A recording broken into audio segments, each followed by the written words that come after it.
حضرت عمر رضی اللہ تعالیٰ عنہ بیان کرتے ہیں، رسول اللہ صلی اللہ علیہ وآلہ وسلم نے فرمایا، اللہ کے بندوں میں سے کچھ لوگ ایسے بھی ہیں جو نہ تو انبیاء ہیں اور نہ شہداء، لیکن روز قیامت اللہ کے ہاں ان کے مقام و مرتبے پر انبیاء علیہ السلام اور شہداء بھی رش کریں گے۔ صحابہ رضی اللہ تعالیٰ عنہ نے عرض کیا، اللہ کے رسول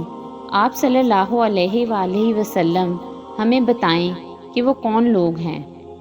آپ صلی اللہ علیہ وآلہ وسلم نے فرمایا، وہ لوگ ہیں جو آپس میں نہ تو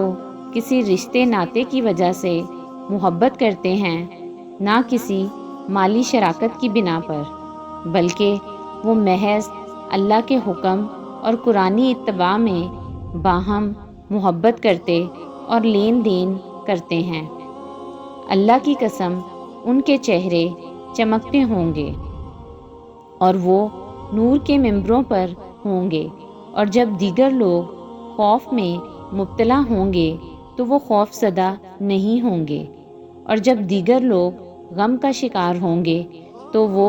غم زدہ نہیں ہوں گے۔ پھر آپ صلی اللہ علیہ وآلہ وسلم نے یہ آیت تلاوت فرمائی،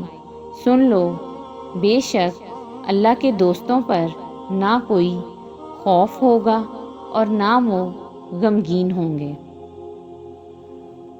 حضرت مقدام بن مادی قرب رضی اللہ تعالیٰ عنہ نبی صلی اللہ علیہ وآلہ وسلم سے روایت کرتے ہیں، آپ صلی اللہ علیہ وآلہ وسلم نے فرمایا،